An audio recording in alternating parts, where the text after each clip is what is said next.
Az idei költészet napján a mi osztályunk is részt vett a köszi előtti rendezvényen, ahol József Attila egyik versét jelnyelven adtuk elő. Nagy megtiszteltetés volt számunkra, hogy meghívtak a Duna TV-be, ahol ugyanezzel a produkcióval szerepelhettünk a Kívánságkosár című műsorban. Ma nem csak ezt a verset adjuk elő, hanem azt a dalt is, amit szintén megtanultunk jelnyelven.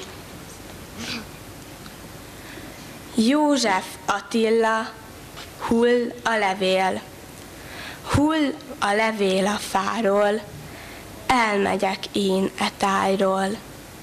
Elmegyek én messzire, el a világ végére. Nékem nincsen szeretőm, nem adott a teremtőm. Elmegyek hát keresni, szeretnék már szeretni.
Az arcodról ez a sötét